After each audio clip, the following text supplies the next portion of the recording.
Olá, bom dia. Sejam bem-vindos a mais um estudo da nossa Escola Bíblica Dominical da Quarta Igreja Batista do Rio de Janeiro. Nesse trimestre, nós estaremos estudando Êxodo e a nossa lição de hoje é a lição de número 4, que fala sobre as pragas e a instituição da Páscoa. Vamos orar para dar início a mais esse estudo. Senhor Deus e Pai, te damos graças, Senhor, pela tua misericórdia. Meu Deus, como é bom começar, Senhor, estudando tua palavra. Abençoa, meu Deus, cada vida aqui, Senhor, em nome de Jesus, que está buscando, Senhor Deus, o entendimento, está buscando, Senhor Deus, a compreensão da tua palavra, daquilo que tu tens, Senhor, para nossas vidas. Nos dê sabedoria neste momento, em nome de Jesus, amém. Pois é, irmãos, vamos iniciar falando sobre a 10ª praga, que foi a morte dos primogênitos egípcios. Lá em Êxodo, que é o nosso texto áureo, 12, de 29 a 36, vai narrar esse fato que ocorreu, vai narrar a 10ª praga. No versículo 30, nós temos aí: no meio da noite, o faraó, todos os seus conselheiros e todos os egípcios se levantaram, e houve grande pranto no Egito, pois não havia casa que não tivesse um morto. No versículo 31 fala: naquela mesma noite, Faraó mandou chamar Moisés e Arão e lhes disse: saiam imediatamente do meio do meu povo, vocês, os israelitas. Vão prestar culto ao Senhor, como vocês pediram. Então, nós vamos dar início falando exatamente sobre esses versículos. Aos que negam o fato, alegando que a morte foi simbólica, que a morte dos primogênitos foi simbólica. Mas o texto é claro ao dizer que houve choro de luto em todas as casas dos egípcios. E não há pranto, por morte simbólica. Não existe isso. Podemos ler na Bíblia que havia luto em todas as casas do Egito.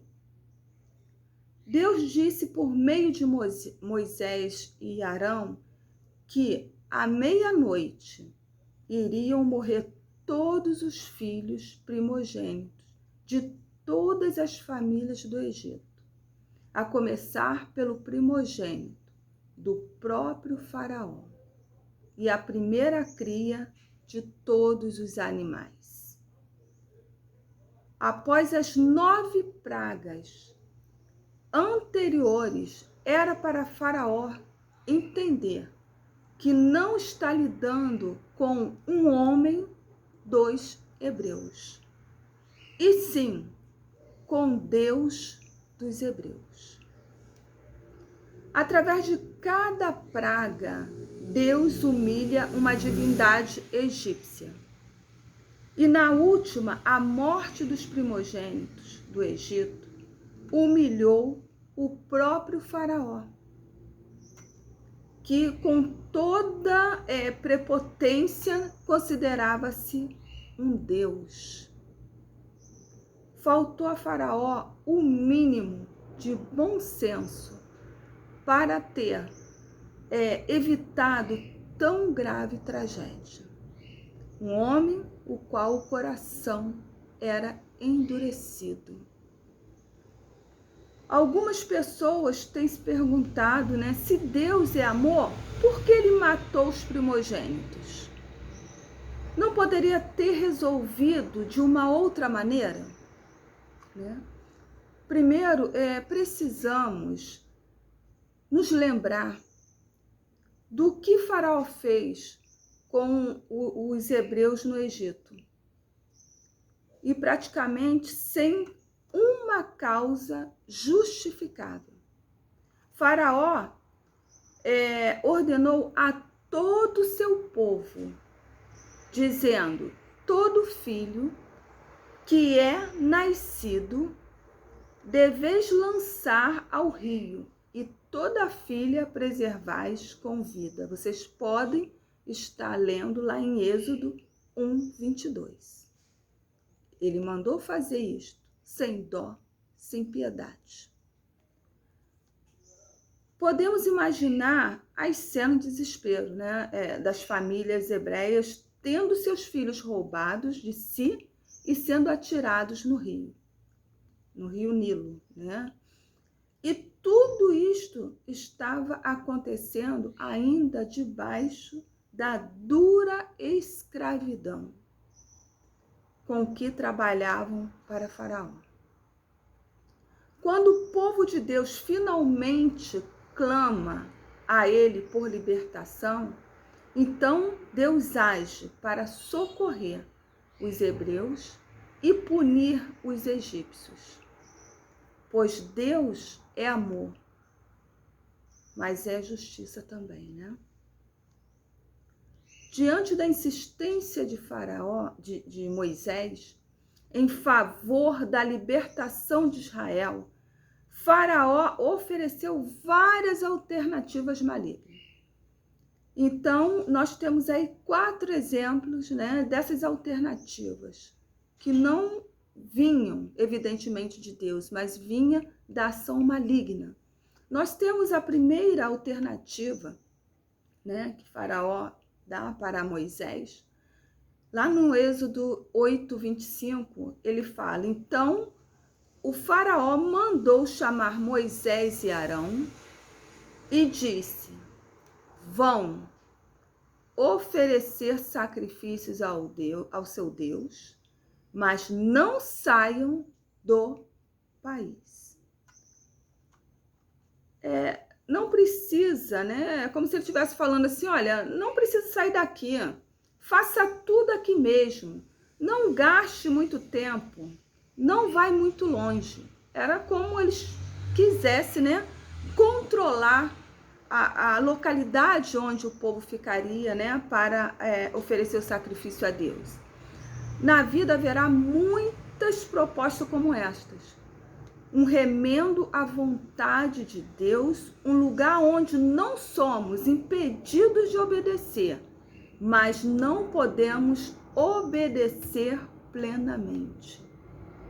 Portanto, irmãos, era algo inaceitável para Moisés. Deve ser também para nós. Moisés não aceitou oferecer a Deus as abominações dos egípcios.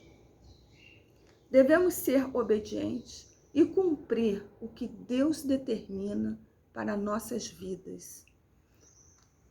Na segunda alternativa, lá está em Êxodo 8:28, né? Disse Faraó: eu os deixarei ir e oferecer sacrifícios ao Senhor, o seu Deus, no deserto. Mas não se afastem muito e orem por mim. Ele determinando novamente, né, o que eles deveriam fazer. Mais uma vez, Faraó mudou de ideia e se recusou a cumprir o pedido de Moisés. Porque o pedido de Moisés era para que todos fossem o quê? Libertos. Todos fossem libertos para poder seguir e prestar sacrifícios a Deus, né? É como se fôssemos tentados a adorar a Deus sem sair da aproximação, né, do inferno, porque o diabo ele quer determinar aquilo que nós temos que fazer. Muitas vezes nos iludimos achando que pessoas que estão em evidência estão em cargos importantes na sociedade, são modelos de verdade e justiça a ser seguido, mas não. Assim como o Faraó, muitas delas são egoístas. Na terceira alternativa, em Êxodo 10, 11, nós podemos ler: não há de ser assim, ide vós, os homens, e prestai o vosso culto ao Senhor, pois é isso o que desejais. E foram expulsos da presença do Faraó. O desastre econômico, já era fato, depois de todas as pragas que haviam acontecido, no Egito. Isso fez com que os conselheiros de Faraó percebessem que continuar mantendo os escravos israelitas no Egito não valia mais a pena. O Egito estava completamente arruinado. E diante da pressão, o Faraó mandou chamar Moisés e Arão para tentar fazer o quê? Um acordo. Moisés havia pedido que todos fossem embora. Ele não tinha especificado, que seria apenas os homens. Percebemos, irmãos, como Satanás usa pessoas para mudar o agir de Deus. Fica muito claro tudo isso nessas 4 tentativas que Faraó faz, contra o que Deus tinha proposto. A quarta alternativa, nós temos aí Êxodo 10, 24. Então Faraó mandou chamar Moisés e disse: vão e prestem culto ao Senhor. Deixem somente as ovelhas e os bois. As mulheres e as crianças podem ir. Ainda arruinado, Faraó permite que os israelitas podem partir, mas prestando culto ao Senhor e permitindo somente que levem o quê? Os seus rebanhos. Isso provavelmente aconteceu devido ao quê? À perda econômica em que o Egito se encontrava. Mas Moisés rebate dizendo que esses animais são fundamentais para culto de adoração a Deus. Faraó, com sua astúcia, está sempre querendo impedir que o povo de Deus o adore de forma plena. Vamos encontrar esse tipo de resistência a todo momento. Pessoas, sistemas, filosofias, a todo momento querendo roubar elementos fundamentais da nossa adoração a Deus. Muitas vezes ouvimos dizer: para que ter comunhão com os irmãos? Para que ir à igreja? Nós somos a igreja. Cuidado, irmãos, com esses argumentos faraônicos. O planejamento de Israel para a saída do Egito. Tudo que fazemos, evidentemente, tem que ser planejado. Para que as nossas ações, aquilo que nós temos em mente, aquilo que nós temos que executar, tem que ter o quê? Planejamento. A começar pelas coisas de Deus. Tem que ser planejado. Deixar o Egito para trás foi uma ação cuidadosa. Houve uma preparação que durou 4 dias. 2 eventos simultâneos exigiam detalhar, ele exigiu o quê? Um detalhe de planejamento. A Páscoa, que marcava o início da nação israelita, havia um ritual a ser cumprido que seria a consagração a Jeová dos primogênitos de Israel, resgatado pelo sangue do cordeiro imolado. Quer dizer, o cordeiro que foi sacrificado. Em Êxodo 12, 37, os filhos de Israel partiram de Ramsés em direção a Sucote. Cerca de 600 mil homens a pé. Vocês podem estar lendo, né, lá em Êxodo 12, 37. Somente homens, sem contar suas famílias, mulheres e crianças. Então, eram cerca de 600 mil homens. Imaginem vocês quem está à frente, quem está cuidando, como que tem que ter, né, um planejamento cuidadoso para tudo isso acontecer. Para alguns historiadores, contando com mulheres e crianças, chegaria em torno de 2 milhões de pessoas.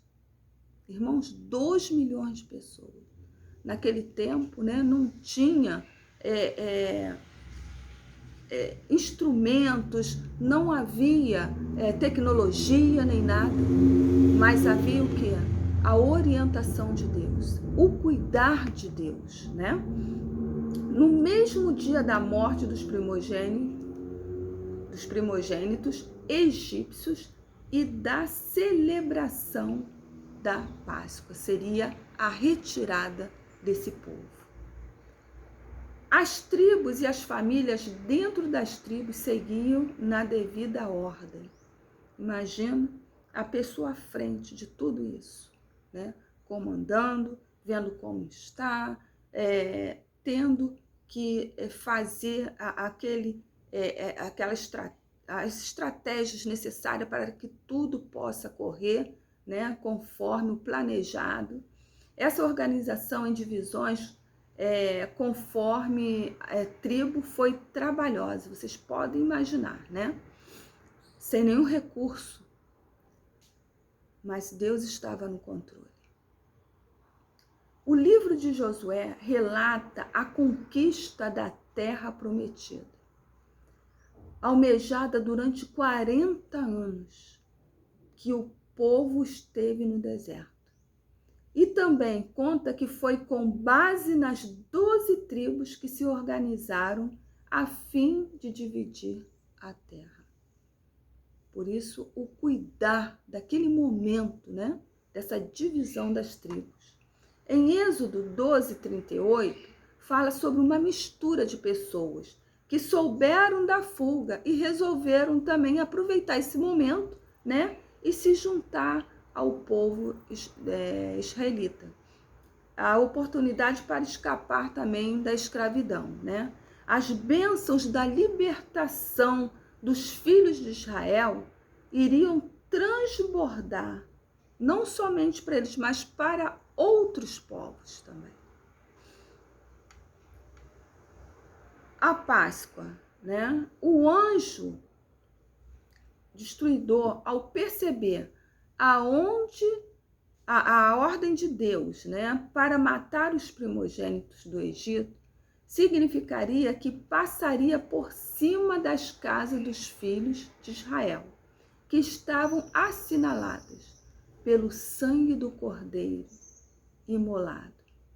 Devido a este fato, a morte não entrou na casa dos hebreus. Ao mesmo tempo, a Páscoa marcava o fim do cativeiro e o início da nação de Israel. Então, devido, né, a essa marcação com o sangue do cordeiro, os filhos dos israelitas foram poupados, porque o anjo passou por cima. Foram poupados. E a Páscoa, ela se inicia, né, nesse momento de libertação de Deus sobre esse povo. Na esperança da vinda do Messias, a Páscoa foi instituída na última noite de Israel no Egito e celebrada até a última Páscoa, aquela em que cumpriu a promessa e nela o Cordeiro de Deus foi o quê? sacrificado, o Cordeiro de Deus, Jesus Cristo.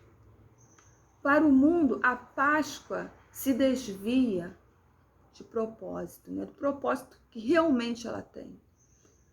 Se desvia do propósito de Deus. A Páscoa é a festa do coelhinho, dos chocolates e de outras coisas. Sem o sangue da cruz de Cristo, não pode haver salvação. Nem paz, nem alegria e nem feliz Páscoa. Irmãos, muitos continuam escravos, não do Egito, mas do vício, da soberba e de outras coisas. Ainda não foram lavados pelo sangue de Jesus.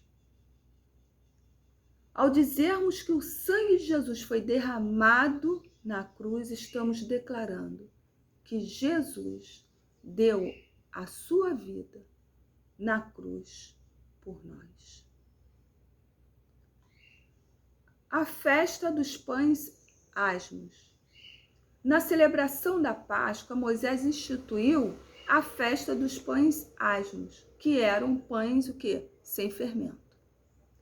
De acordo com a tradição judaica cristã, os israelitas fizeram pães asmos antes da fuga do Egito. Há pelo menos duas explicações plausíveis para o uso de pães asmos na comemoração da Páscoa. Quanto à questão prática, devido à pressa de sair do Egito, não teriam tempo de deixar fermentando os pães. Os pães asmos eram conhecidos também pelos viajantes, por apresentarem um prazo maior de validade. Então, o pão asmo ele era usado por essas pessoas pela praticidade, pela prazo de validade, porque o pão fermentado ele iria se estragar mais rapidamente.